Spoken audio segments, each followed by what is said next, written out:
Hello dear students, welcome to NEET extra marks.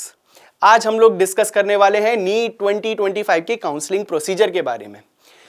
सारी process क्या क्या है, कहां से आपका प्रोसेस स्टार्ट होगा से लेकर सीट अलॉटमेंट के बाद भी क्या क्या पॉसिबिलिटीज हैं उनके ऊपर भी हम लोग डिस्कशन करेंगे। ठीक है, so stay tuned with us till the end of the video. Definitely बहुत ही ज्यादा इंफॉर्मेटिव होने वाला है जो लोग इस साल काउंसलिंग में बैठने वाले हैं। आज के वीडियो में हम लोग दो डिफरेंट कोर्सेज की काउंसलिंग के बारे में बात करेंगे। एक रहेगा अपना एमबीबीएस के बारे में हम लोग डिस्कस करेंगे। एमबीबीएस की काउंसलिंग का प्रोसीजर क्या रहेगा उसके बारे में डिस्कशन होगा and we will discuss about the BDS also. तो एमबीबीएस और बीडीएस के बारे में आज की क्लास में, आज के लेक्चर में हम लोग डिस्कस करेंगे। ठीक है, अच्छा एक और चीज, अब बच्चों के मन में आ रहा होगा सर कोर्सेज तो और भी है ना, आपने लास्ट वीडियो में बताए थे there are so many number of courses like AYUSH and others, है ना। उनके काउंसिल प्रोसीजर, उनकी काउंसलिंग का प्रोसीजर थोड़ा सा डिफरेंट होता है। मतलब उनकी एक पर्सनल वेबसाइट रहेगी, उसके बारे में मैं अलग से डिटेल्ड वीडियो में बताऊंगा। आज के वीडियो में मैं सिर्फ और सिर्फ आपको एमबीबीएस और बीडीएस की काउंसलिंग के बारे में बता रहा हूं। बच्चों के मन में बड़ा कंफ्यूजन रहता है, नीट काउंसलिंग करना मतलब थोड़ा सा डिफिकल्ट हो जाता है। There are the two different portal, state council क्या होता है, सेंट्रल काउंसलिंग क्या होता है, उनके ऊपर हम लोग डिस्कशन करेंगे। क्या क्या प्रोसीजर रहेगा, आप किस किस तरीके से इनरोल कर सकते हैं इन डिफरेंट काउंसलिंग के बारे में, उनके बारे में बात करते हैं। सबसे पहले अगर मैं आपसे बात करूं क्या क्या कंप्लीट प्रोसेस आज के वीडियो में हम लोग डिस्कस करेंगे। हम लोग डिस्कस करेंगे ऑनलाइन रजिस्ट्रेशन कैसे करना है, फी पेमेंट, फी कितना है, किस किस स्टेट वाली काउंसलिंग में कितना फीस है, सेंट्रल वाली काउंसलिंग में कितना फीस है, उन सब के बारे में भी बात करेंगे। Choice filling and then result. Choice filling ये बड़ा इंपॉर्टेंट है। Choice filling is one of the most important thing, specially वो बच्चे जो थोड़ा सा पीछे रह गए, है ना, जो उतना अच्छा स्कोर नहीं ला पाए हैं, उनके लिए चॉइस फिलिंग एक यहाँ पर वरदान की तरह होता है बच्चों। मतलब बहुत ध्यान से हमें चॉइस फिलिंग करनी है। Then we will discuss about the result. Result जब आपको मिलेगा, उस रिजल्ट के बाद आप क्या कर सकते हैं, उस रिजल्ट को आप एक्सेप्ट करना है और अगर नहीं करना है तो आप नेक्स्ट राउंड में किस तरीके से जा सकते हैं, वो प्रोसीजर है। फिर अलॉटमेंट और कंफर्मेशन रहेगा। तो इस तरीके से ये हमारा प्रोसेस रहता है ड्यूरिंग द एंटायर काउंसलिंग। ठीक है, तो कितने तरीके की काउंसलिंग होती है नीट की। नीट में मैंने आपको पहले ही बताया इस वीडियो में कि नीट में दो डिफरेंट तरीके की काउंसलिंग होती है। एक सेंट्रल लेवल पर होती है और एक हमारा हो गया जो स्टेट लेवल पर होती है। तो ये दो डिफरेंट तरीके की काउंसलिंग है। सेंट्रल तरीके की जो काउंसलिंग होती है उसको बोलते हैं MCC. MCC all India quota counselling. 15% के आसपास जो इनकी सीट्स रहती है, AQI गवर्नमेंट को सीट्स मिलती हैं। और स्टेट काउंसलिंग में 85% गवर्नमेंट सीट्स हैं। तो ये स्टेट करवाता है, ये अपने स्टेट के डोमिसाइल बच्चों के लिए होती है। अभी मैं डिस्कस करूंगा इसके बारे में पूरा डिटेल में। सबसे पहले मैं इसके बारे में डिस्कस करता हूं एमसीसी के अंदर क्या क्या आता है, एमसीसी AQI के अंदर क्या क्या आता है। So let's start discussing. सबसे पहले एमसीसी AIQ काउंसिल के अंदर क्या क्या आएगा, जितने भी एम्स हैं वो इसी काउंसलिंग से अटैच्ड हैं। DU कोटा के जितने भी कॉलेजेस हैं वो सारे के सारे इसी काउंसिल से अटैच्ड हैं। JI PMER और AFMC जैसे अच्छे कॉलेज भी इसी काउंसलिंग से आपको मिलने वाले हैं। ESIC कोटा, जितने भी कॉलेजेस ESIC कोटा के अंडर आते हैं वो भी इन्हीं से मिलने वाले हैं। Government seats, government colleges seat, जो भी स्टेट के अंदर कोई भी गवर्नमेंट कॉलेज है, स्टेट ओन्ड गवर्नमेंट कॉलेज में भी 15% सीट जो है वो आपको एमसीसी की काउंसलिंग के थ्रू ही मिलने वाली है। ठीक है, मेक इट श्योर आपको यहां पर भी अपने ऑप्शन को एक्सपोज करना है। अच्छा, डीम्ड यूनिवर्सिटी, जितनी भी डीम्ड यूनिवर्सिटी है उनकी 100% सीट्स आपका एमसीसी के थ्रू ही काउंसलिंग होगी। ठीक है, और जितनी भी सेंट्रल यूनिवर्सिटीज हैं वो भी एमसीसी के थ्रू ही आएंगे। मतलब कहने का मतलब क्या है, ऑलमोस्ट लगभग काफी सारे कॉलेजेस, वो कॉलेजेस छोड़ के जो स्टेट प्राइवेट कॉलेजेस हैं और स्टेट गवर्नमेंट कॉलेजेस हैं, उन कॉलेजेस को छोड़ दूं तो मोस्टली सारे के सारे कॉलेजेस आपके यहीं पर कवर होंगे। This is the most important counselling. ठीक है, उसके बाद ये हो गए हमारे नंबर ऑफ कौन कौन से कॉलेजेस इस काउंसलिंग के अंदर आएंगे। अब मैं बात करता हूं कि सर और भी क्या क्या है। तो मतलब अगर मैं बात करूं बीएससी करनी है, बीएससी नर्सिंग की काउंसलिंग भी इसी के अंदर होती है। जितनी भी सेंट्रल यूनिवर्सिटीज हैं उनकी, जितनी भी सेंट्रल यूनिवर्सिटीज हैं उनकी नर्सिंग की काउंसलिंग भी इसी के थ्रू होगी। मतलब अगर आपकी रैंक कम है और आपको बीएससी नर्सिंग करना है, लेट्स अज्यूम आपका ड्रीम है बीएससी नर्सिंग करना, तो आप सेंट्रल यूनिवर्सिटीज में जितनी भी बीएससी नर्सिंग की काउंसलिंग होगी वो एमसीसी के थ्रू ही होगी। So make it sure. And BDS की भी काउंसलिंग जो होगी वो एमसीसी के थ्रू होगी। तो आपको इस काउंसलिंग में तो रजिस्टर्ड करना ही करना है। बच्चों कई बार ना बच्चों को ऐसा लगता है कि मुझे काउंसलिंग करना भी चाहिए कि नहीं, मेरा रैंक तो ये आया है, मेरा स्कोर तो ये आया है, क्या मैं काउंसलिंग करूं कि ना करूं। आई वुड सजेस्ट काउंसलिंग में सबको पार्ट लेना चाहिए। रीजन क्या है, देयर इज बहुत सारे, आज के वीडियो में ही मैं आपको बताऊंगा, there are so many loopholes जहां से आप कम रैंक पर भी अच्छा कॉलेज स्कोर कर सकते हैं, एक्वायर कर सकते हैं।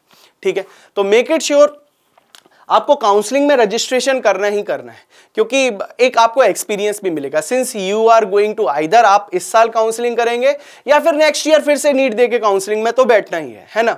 आपको डॉक्टर तो बनना ही है, एमबीबीएस तो करना ही है, बीडीएस तो करना ही है। ठीक है, अगर आपका वो गोल है तो क्यों ना मैं इस साल भी काउंसलिंग में बैठूं, उसके प्रोसीजर को समझूं, चॉइस फिलिंग को समझूं, क्या मैं उसमें से बेस्ट एक्सप्लोर कर सकता हूं, उसको एक्सप्लोर करता हूं।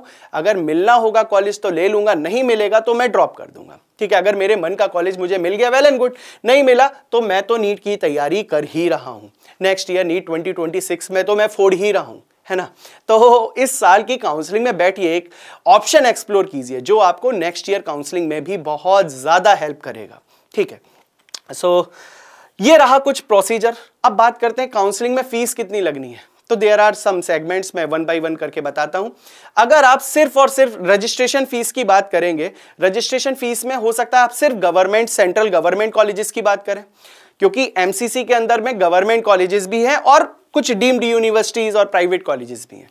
ठीक है, तो अगर आप सिर्फ गवर्नमेंट कॉलेज के लिए जाना चाहते हैं तो 1000 रुपीज फी है for general category. General category की फी कितनी है बेटा, 1000 रुपीज। लेकिन अगर आप कोई रिजर्व कैटेगरी से आते हैं तो 500 रुपीज है। लाइक ओबीसी है, एससी है, एसटी है, या कोई रिजर्व कैटेगरी से आ रहे हैं तो आपको 500 रुपीज देना पड़ेगा। अगर मैं डीम्ड कॉलेज की बात करूं, सिंस मैंने बताया कि यहां पर काउंसलिंग में दोनों तरीके के कॉलेजेस हैं, गवर्नमेंट भी हैं, डीम्ड भी हैं और कुछ प्राइवेट्स भी हैं। डीम्ड कॉलेज की अगर मैं बात करूं, अगर आप डीम्ड कॉलेज में जाना चाहते हैं तो 5000 रुपीज रजिस्ट्रेशन फीस है। थोड़ा सा महंगा होगा deemed college as per the expectation, तो 5000 रुपए रजिस्ट्रेशन फीस है।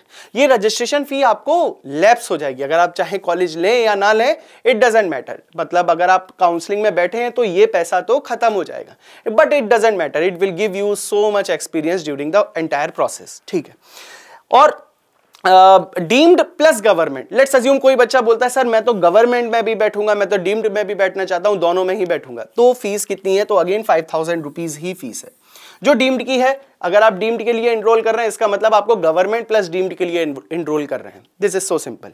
अच्छा, ये तो हो गई रजिस्ट्रेशन फी की बात। एक और तरीके की फी लगती है, that is known as the security fee. ये सिक्योरिटी फी क्या है उसको देखते हैं। देखिए, सिक्योरिटी फी का मतलब हो गया ये रिफंडेबल होती है। मैं आपको बताऊंगा किन किन केसेस में ये रिफंडेबल होगा। सिक्योरिटी फी का मतलब है, लेट्स अज्यूम आपको अगर कोई कॉलेज अलॉट होता है तो आपको वो कॉलेज लेना है तो आपको कुछ सिक्योरिटी के अमाउंट में पैसे को डिपॉजिट करना पड़ेगा। वो क्या क्या है, लेट्स कंसीडर अगर आपको गवर्नमेंट कॉलेज मिल गया, ठीक है, एंड गवर्नमेंट कॉलेज मिलता है तो आपको कितना सिक्योरिटी फी देना पड़ेगा, 10,000 रुपीज। जनरल के लिए कितना है सर, 10,000 रुपीज है। मतलब आपको अपनी सीट लॉक कराने के लिए 10,000 रुपीज देना पड़ेगा। और 5,000 क्या हो जाएगा सर, 5,000 हो जाएगा रिजर्व कैंडिडेट के लिए। अगर आप रिजर्व कैटेगरी से आते हैं तो 5,000, जनरल कैटेगरी से आते हैं 10,000।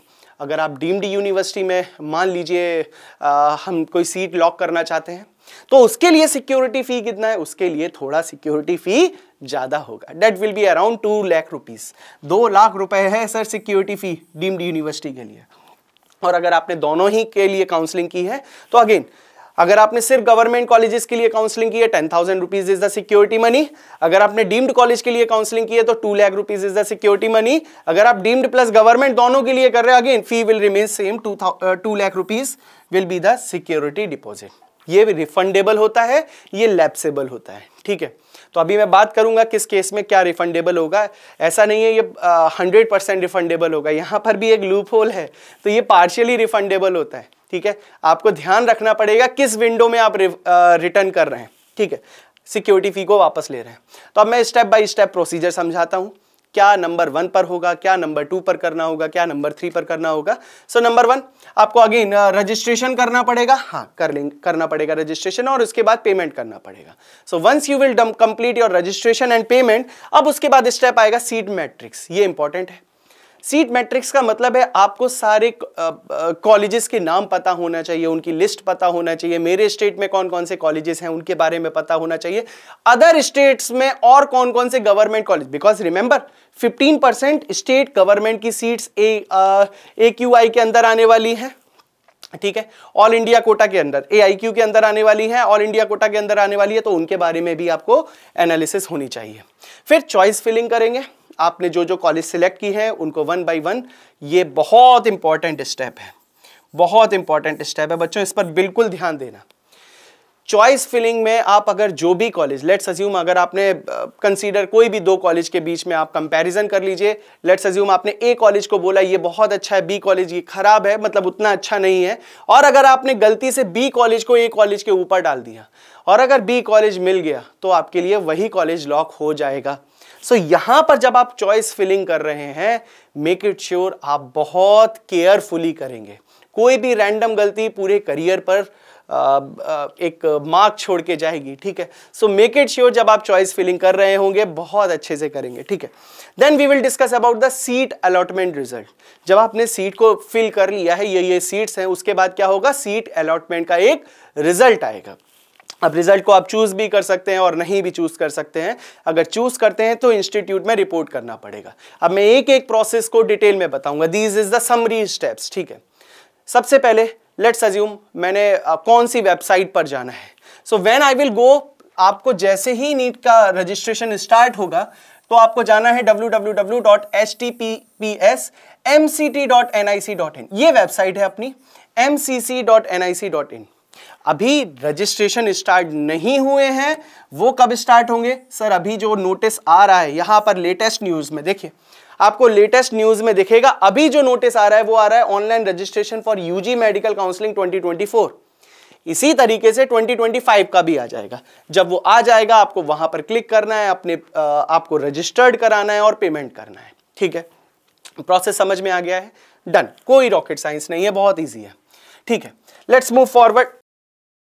सो इसके बाद अगर मैं बात करूं राउंड 1, तो जब आपका स्टार्ट होगा, आपने रजिस्ट्रेशन कर दिया होगा, अब सीट अलॉटमेंट की तरफ जाते हैं। राउंड 1 में आपने कुछ सीट्स को फिल कर दिया, मुझे ये चाहिए था। Let's assume what are the cases, what are the consequences. सबसे पहले आपने क्या किया, रजिस्ट्रेशन किया, ठीक है, वही राउंड 1 में जो मैंने बताया, रजिस्ट्रेशन किया, फी पेमेंट किया और चॉइस फिलिंग कर दी। चॉइस फिलिंग करने के बाद क्या होगा सर, अब हो सकता है कि चॉइस फिलिंग के बाद मुझे सीट मिल जाए, जो मेरा मन का कॉलेज था वो मुझे मिल गया, ठीक है, और हो सकता है कि ना भी मिले। लेट अस कंसीडर अगर मुझे मेरे मन का कॉलेज मिल गया, yes I got that college, ठीक है, वाह हुर्रे, तो बहुत अच्छा है सर, मजा आ गया, कॉलेज मिल गया। अगर मान लीजिए मेरे मन का कॉलेज नहीं मिला, तब क्या करूंगा।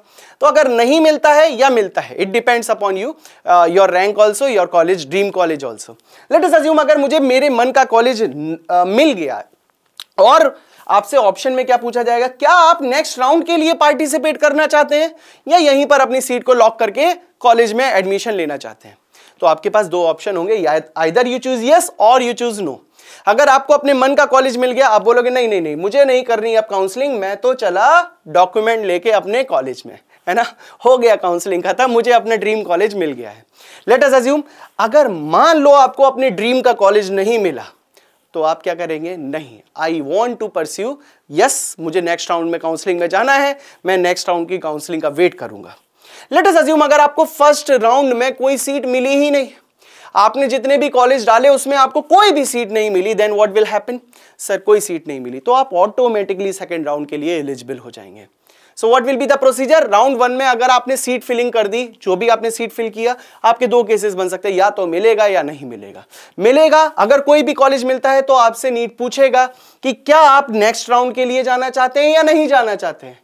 अगर आपको कॉलेज मनपसंद का है, मुझे नहीं जाना, मुझे मिल गया MBBS, जो BDS, जो भी मेरा गोल था, अगर नहीं, मुझे हाँ और अच्छा अपने कॉलेज को अपग्रेड करना है, then I will go for yes option. और कॉलेज नहीं मिलता है तो ऑटोमेटिकली आप राउंड 2 पर पहुंच जाएंगे। तो राउंड 1 कंप्लीट होने के बाद राउंड 2 पर।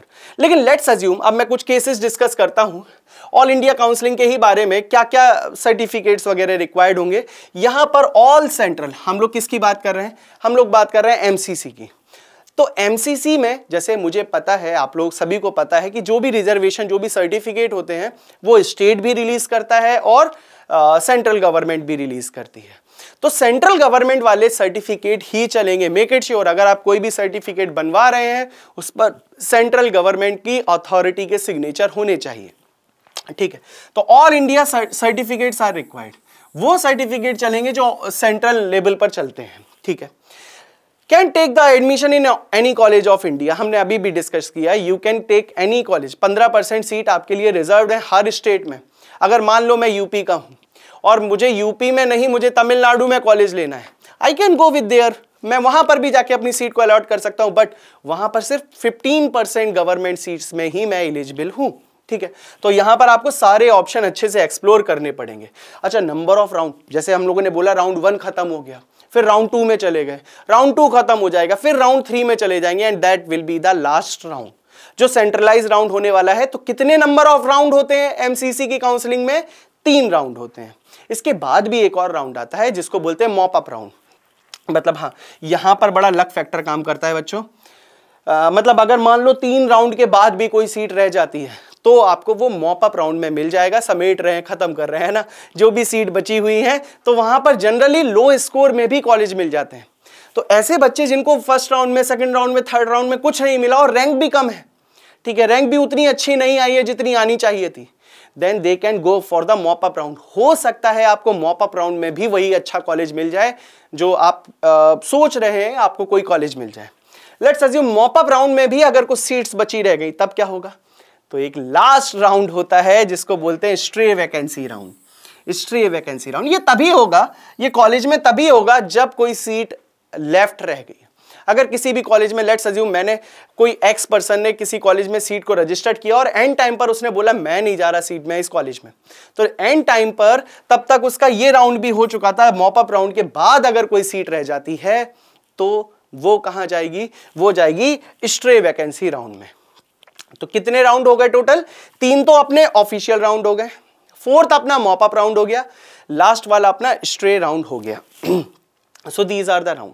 अब कुछ बहुत इंपॉर्टेंट बात बताऊंगा आपको, ध्यान रखना। ये इंपॉर्टेंट बातें काम आने वाली है, आपकी फाइनेंशियल हेल्प करेंगी, ठीक है। तो क्या क्या इंपॉर्टेंट चीजें हैं नीट काउंसलिंग में, स्पेशली एमसीसी की काउंसलिंग में, उसके ऊपर बात बताता हूं। These are the key points of MCC counselling. क्या क्या है? रजिस्ट्रेशन फीस जो है वो रिफंड नहीं होने वाली, वो गई तो गई, मतलब एक बार आपने जितना भी अमाउंट लगाया है रजिस्ट्रेशन फी के फॉर्म में, दैट इज खत्म, ठीक है। 3rd राउंड काउंसलिंग में ये इंपॉर्टेंट है, अगर आपने 3rd राउंड काउंसलिंग में कोई सिक्योरिटी फी डिपॉजिट की है, इट मींस वो आपको रिफंडेबल नहीं होगी, it will not refundable. Security fees अगर आप 3rd राउंड काउंसलिंग में कुछ भी जमा करा रहे हैं, दैट विल नॉट रिफंडेबल। एक और इंपॉर्टेंट चीज, सर ये बहुत ध्यान से पढ़िएगा, मैंने आपको बताया था कि कितने तरीके से आप किसी भी कॉलेज में एमसीसी की काउंसलिंग में कितने तरीके के राउंड हो गए। 3 तो ऑफिशियल राउंड हो गए, एक मॉप अप राउंड हो गया और एक स्ट्रे वैकेंसी वाला राउंड हो गया। लेट्स अज्यूम अगर आपने कोई भी सीट को स्ट्रे वैकेंसी में चूज किया है, फिर आपको ज्वाइन करना ही पड़ेगा। You have to, you must have to join it. अगर नहीं किया तो आप क्या हो जाओगे? बैन हो जाओगे। और बैन ऐसा वैसा नहीं सर, नेक्स्ट 2 इयर्स के लिए you can not participate in any counselling. So make it sure कि आप ऐसी गलती नहीं करेंगे। अगर आप स्ट्रे वैकेंसी में कोई वही कॉलेज को फिल करना जो आपका ड्रीम कॉलेज है, वरना मत करना। अगर मिल गया और आपने ज्वाइन नहीं किया तो आप नीट में नेक्स्ट 2 ईयर के किसी भी काउंसलिंग में नहीं बैठ पाएंगे। So these are the key points, then we will discuss. Let's assume मुझे सर कॉलेज मिला है और मुझे अपग्रेड कराना है। लेट्स अज्यूम अगर कोई मुझे गवर्नमेंट कॉलेज मिला है स्टेट के अंदर और मैं एम्स के लिए देख रहा हूं, लेकिन मैं उस कॉलेज को छोड़ना भी नहीं चाह रहा हूं। ऐसा नहीं है कि राउंड 1 में अगर मुझे ये एक्स कॉलेज मिला है, मुझे चाहिए ए कॉलेज था, तो अगर मैं एक्स कॉलेज को छोड़ूंगा तो एक्स कॉलेज चला ना जाए, नहीं, उसका भी एक तरीका है। अपग्रेडेशन करते टाइम, ये इंपॉर्टेंट है, ध्यान रखिएगा, बहुत काम आएगा। अगर अपग्रेडेशन करना है मुझे अपने कॉलेज में, राउंड 1 में जो मुझे कॉलेज मिला था उसको मुझे अपग्रेड करके दूसरे राउंड में लेके जाना है, देन क्या ऑप्शन है? You can upgrade your allotted college. जो भी आपको एक्स कॉलेज मिला है, by keeping that current college and moving to the next round. मतलब आप उस कॉलेज को रख सकते हो। हाँ, अगर मुझे नेक्स्ट राउंड में कुछ नहीं मिला मैं ये ले लूंगा। गॉट इट और नॉट? लेट्स अज्यूम अगर मुझे एक्स कॉलेज चाहिए, मैंने एक्स कॉलेज मुझे मिला है, लेकिन मैं वाई कॉलेज के सपने देख रहा हूं, तो मैंने क्या किया, नेक्स्ट राउंड में जाना तो चाह रहा हूं लेकिन एक्स को भी नहीं छोड़ूंगा। तो मैं नेक्स्ट राउंड में गया, वाई कॉलेज के लिए फाइट किया, लेकिन अगर वो मुझे नहीं मिला तो मुझे एक्स राउंड वापस एक्स कॉलेज मिल जाएगा। एक्स कॉलेज की सीट मेरे हाथ से लैप्स नहीं होगी। बहुत इंपॉर्टेंट चीज है, ऐसा किसी और काउंसलिंग में जनरली नहीं होता है जितना ये यहां पर आपको मिल रहा है। ठीक है, while upgrading you must to visit. अब यहां पर थोड़ा सा ध्यान देना पड़ेगा। लेट अस अज्यूम अगर मुझे ये एक्स कॉलेज मिला है, तो मुझे इस कॉलेज में जाकर जब मैं अपग्रेड करा रहा हूंगा, तो जो कॉलेज मुझे मिला है एक्स कॉलेज में, मैं जाऊंगा और बोलूंगा कि मैं अपग्रेडेशन की तरफ जा रहा हूं। कुछ फॉर्मेलिटीज होंगी, उनको कंप्लीट करना पड़ेगा। कॉलेज में ऑफलाइन विजिट कर इन फॉर्मेलिटीज को कंप्लीट करना पड़ेगा। ठीक है, अब बात करते हैं, ये हो गई एमसीसी काउंसलिंग के बारे में। अब बात करते हैं स्टेट काउंसलिंग का क्या प्रोसीजर है। ठीक है, तो स्टेट काउंसलिंग में कितना था, 85% गवर्नमेंट सीट्स स्टेट काउंसलिंग के थ्रू आती थी। तो वन बाय वन बात करते हैं। गवर्नमेंट कॉलेजेस होंगे तो कितनी परसेंट सीट्स होगी, 85% सीट्स आर रिजर्व फॉर, अरे भाई, स्टेट कोटा। स्टेट कोटा सारे स्टेट में 85% सीट्स जो होती है वो डोमिसाइल स्टूडेंट को ही मिलती हैं। ठीक है, तो 85%, इसका मतलब आपको जब भी स्टेट काउंसलिंग में बैठो, मेक इट श्योर कि आप अपने स्टेट के सारे कॉलेज को बहुत अच्छे से एक्सप्लोर कर लो। ठीक है, ताकि आपको इजीली अपने स्टेट के अंदर कॉलेज मिल जाए। 15% जो सीट्स होती है वो कहाँ गई, वो ऑल इंडिया कोटा में गई, जो पहले एमसीसी के थ्रू हुआ था, इसमें खत्म हो गया। प्राइवेट कॉलेजेस की बात करते हैं, तो स्टेट के अंदर गवर्नमेंट कॉलेजेस भी हो सकते हैं, स्टेट ओन गवर्नमेंट कॉलेजेस, और प्राइवेट कॉलेजेस भी हो सकते हैं। प्राइवेट कॉलेजेस होंगे तो कुछ, अब यहां पर थोड़ा लोचा है, इसको समझेंगे। प्राइवेट कॉलेज डिफरेंट टाइप के हैं, मतलब स्टेट कुछ डिफरेंट टाइप के हैं। एक स्टेट कहलाते हैं ओपन स्टेट। ओपन स्टेट का मतलब क्या होता है, ये बोलते हैं कि प्राइवेट कॉलेजेस में बाहर से बच्चे आ सकते हैं, मुझे कोई दिक्कत नहीं है। तो ये ओपन स्टेट होते हैं, इसमें कुछ परसेंट्स ऑफ सीट्स जो होती है वो ओपन होती है अदर स्टेट्स के लिए। स्टेट टू स्टेट वेरी करता है, जनरली ऑन एन एवरेज 15% के आसपास रहता है। तो 15% सीट्स ओपन स्टेट में प्राइवेट कॉलेजेस में दूसरे स्टेट के भी बच्चे आ सकते हैं, एनरोल कर सकते हैं। एक दूसरे तरीके का कॉलेज होता है जिसको क्या दूसरे तरीके का स्टेट होगा जिसको हम लोग क्या बोलेंगे, क्लोज्ड स्टेट। क्लोज्ड स्टेट में it is not allowed. Private college में उसी स्टेट के बच्चे पढ़ेंगे, दूसरे स्टेट के बच्चे आ ही नहीं सकते। तो ओपन स्टेट जिसमें हाँ बाहर से भी बच्चे आ सकते हैं प्राइवेट कॉलेजेस में, और क्लोज्ड स्टेट जिसमें कोई भी बच्चा बाहर से नहीं आएगा। जैसे ओपन स्टेट का एग्जांपल है UP. UP is a open state, मतलब बाहर से भी प्राइवेट कॉलेजेस में पढ़ने बच्चे आ सकते हैं। ठीक है, अच्छा, कुछ अदर तरीके के भी स्टेट होते हैं, जैसे जो ये तो बोलते हैं फर्स्ट राउंड में मैं क्लोज्ड स्टेट हूं, फर्स्ट राउंड में मैं अलाउ नहीं कर रहा हूं किसी को भी बाहर से आने में, लेकिन सेकंड राउंड से मैं ओपन स्टेट हो जाऊंगा। जैसा एक राजस्थान हो गया, I guess Maharashtra is also one of the example. You need to identify which state is a open, closed और अदर टाइप। अदर टाइप का मतलब पहले स्टेट में मैं क्लोज्ड हूं, मैं दूसरों को अलाउ नहीं कर रहा हूं, तो दूसरे राउंड में मैं सबको अलाउ कर दूंगा प्राइवेट कॉलेजेस में। ठीक है, so this will be the entire process. तो हम लोगों ने स्टेट काउंसलिंग के भी बारे में बात कर लिया, एमसीसी के बारे में भी बात कर लिया। सो एमबीबीएस और बीडीएस को हम लोगों ने कवर कर लिया है। आई होप आपको काफी सारा कुछ क्लैरिटी मिल गया होगा। किसी को कोई भी डाउट है, प्लीज अपने डाउट को कमेंट सेक्शन में मार्क करके रखो। Definitely we will try to contact you as soon as possible. ठीक है, we will try to entertain your doubt as soon as possible. Like करिए वीडियो को, अपने दोस्तों के साथ शेयर कीजिए जिन लोगों को जरूरत है, and make it sure before leaving this particular channel please subscribe it for more informative videos. That's all for this. Goodbye, take care, thank you.